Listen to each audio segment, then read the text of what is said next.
Hello friends, नमस्कार दोस्तों। Knowledge for life group में आपका हार्दिक स्वागत है, वेलकम। तो दोस्तों आज हम एम्पियर्स लॉ यानी एम्पियर के नियम के बारे में अध्ययन करेंगे, स्टडी करेंगे। तो इस एम्पियर के नियम को समझने के लिए, पढ़ने के लिए हम सबसे पहले चुंबकीय क्षेत्र का रेखा समाकलन ये हम यहाँ पढ़ेंगे, यानी line integration of magnetic field, line integration of magnetic field. तो इसके लिए दोस्तों ये इतनी सारी थ्योरी लिखी है, ये केवल आपको समझाने के लिए ही है। एग्ज़ाम के पॉइंट ऑफ व्यू से ये कोई ज़रूरी नहीं है, डायरेक्ट एम्पियर का नियम ही पूछा जाता है। लेकिन एम्पियर के नियम को हम बनाते कैसे हैं, उसको हम किस तरह से क्रियान्वित करते हैं, ये सारी की सारी बातें हम यहाँ समझने के लिए ये टॉपिक ले रहे हैं। तो दोस्तों इसमें है क्या कि if A well defined magnetic field be established in A space, यानी हमने एक चुंबकीय क्षेत्र लिया है जो स्पेस में मुक्त रूप से हो या अच्छी तरह से वेल डिफाइन हो, पूर्णतया वह क्लियर हो, तो is known the concept of line integration of field. तो इसके लिए जो कंसेप्ट हम लेंगे वो लाइन इंटीग्रेशन ऑफ फील्ड का जाना जाता है। उसके लिए specially selected the path P C Q. हमने दोस्तों ये एक पाथ ले लिया और ये पी पॉइंट हो गया और ये आपके क्यू पॉइंट हो गया, और यहाँ हमने एक बीच में कौन सा पॉइंट ले लिया दोस्तों, सी पॉइंट ले लेते हैं। कौन सा पॉइंट ले लेते हैं, सी पॉइंट ले लेते हैं। तो पी सी क्यू पाथ ले लिया है, ठीक है। And the path P C P divided into, तो ये दोस्तों क्या है, ये मैग्नेटिक फील्ड की डायरेक्शन है, ठीक है।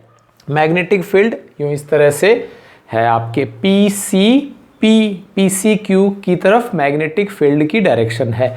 अब इसको हम मैग्नेटिक फील्ड से related the line integration of magnetic field के लिए ये जो पी सी क्यू आपके एक छोटा सा मैग्नेटिक फील्ड का पार्ट ले लिया, इसको हम छोटे छोटे, यानी if a path P C Q divided into a large number of segments of lengths delta L1, delta L2, delta L3, तो ये एक छोटा सा हमने यहाँ एक सेगमेंट ऑफ लेंथ ले लेते हैं, ठीक है। Are have corresponding value of magnetic fields B1, B2, B3। तो यहाँ दोस्तों हमने एक छोटा सा लेंथ ले लिया, delta L1, delta L2, delta L3, delta L4, dot dot dot delta Ln, ठीक है, डेल्टा Ln। तो इनके लिए magnetic field B1, B2, B3, dot dot dot Bn हो तो respectively then the sum of scalar product, तो ये ले रहे हैं। तो इसके लिए दोस्तों वैसे तो इसके अनुदिश ही है, लेकिन मान लीजिए इस लंबाई अल्पांश के साथ, यानी इनफाइनाइटेसिमल लेंथ या सेगमेंट ऑफ लेंथ के साथ थीटा एंगल बना रही है। कौन, जो आपके मैग्नेटिक फील्ड है, ये वाली मैग्नेटिक फील्ड है, जिसको हमने B1, B2, तो यहाँ हमने इसको B वेक्टर बोल दिया है। तो line integration of magnetic field की डायरेक्ट जो डेफिनेशन है वो क्या है, वो दोस्तों यहाँ से है। ये डेफिनेशन हो गई, the sum of scalar product, जितनी भी वैल्यूज हैं उन सब का आपने क्या कर दिया, सम कर दिया, ठीक है। और कौन सा प्रोडक्ट है, स्केलर प्रोडक्ट। अदिश, इसको मैं अभी हिंदी में भी लिख दूंगा जिससे हिंदी मीडियम वाले बच्चों को भी क्लियर हो जाए इजीली। तो the sum of scalar product यानी अदिश गुणनफल का योग of magnetic field B vector and del L vector is defined as a line integration of magnetic field along the selected path. कौन सा पाथ लिया है, P C Q, in between 2 points P and Q, in between 2 point P and Q। तो हम यहाँ इसको लिख सकते हैं कि चुंबकीय क्षेत्र,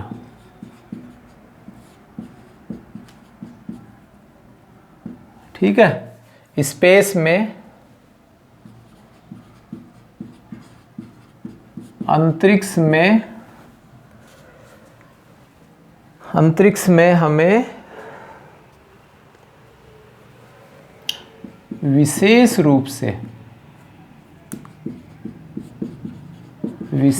रूप से ज्ञात है, तो इसका रेखीय समाकलन के ज्ञान हेतु, यानी इसका रेखीय समाकलन है, इसका हम ज्ञान लेना चाहें, यानी इसके बारे में समझने हेतु हम यहाँ क्या कर रहे हैं,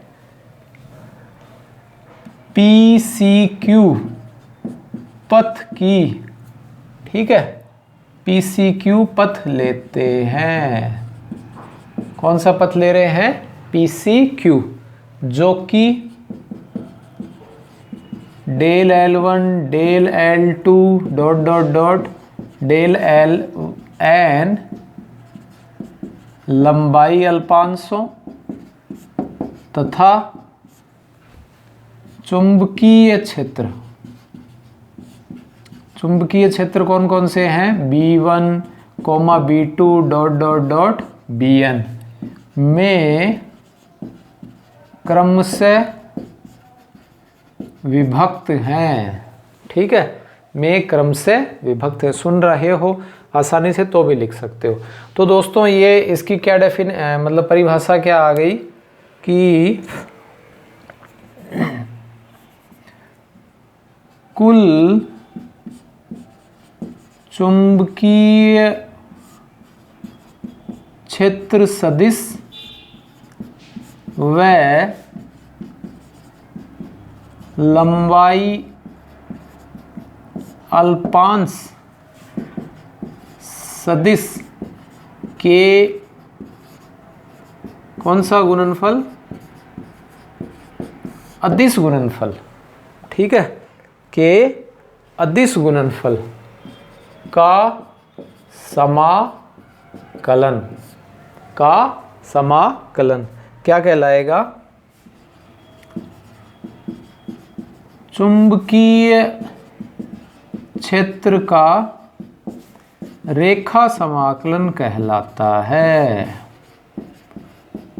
रेखा समाकलन कहलाता है, जो आपकी डेफिनेशन है। तो कहने का अर्थ ये है कि इस B वेक्टर और डेल L वेक्टर का अदिश गुणनफल हम ले लेंगे, तो उसका यहाँ से यहाँ तक कुल मान ज्ञात करना है, तो उस कुल के लिए हम क्या ले लेंगे? समाकलन ले लेंगे। तो चुंबकीय क्षेत्र सदिश व लंबाई क्षेत्र सदिश के अदिश गुणनफल का हमने क्या कर दिया?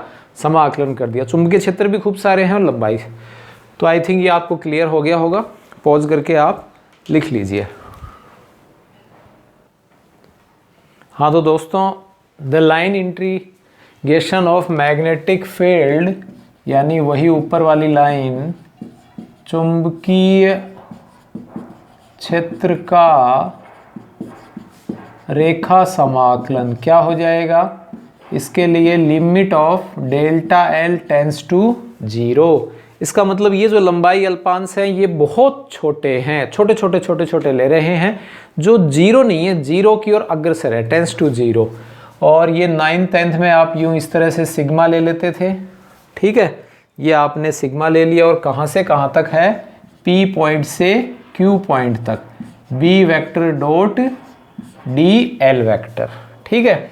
तो यहाँ हम अब ये सिग्मा की जगह समाकलन लगाने लग गए, तो ये समाकलन P से Q और B vector dot DL vector हो जाएगा, ठीक है।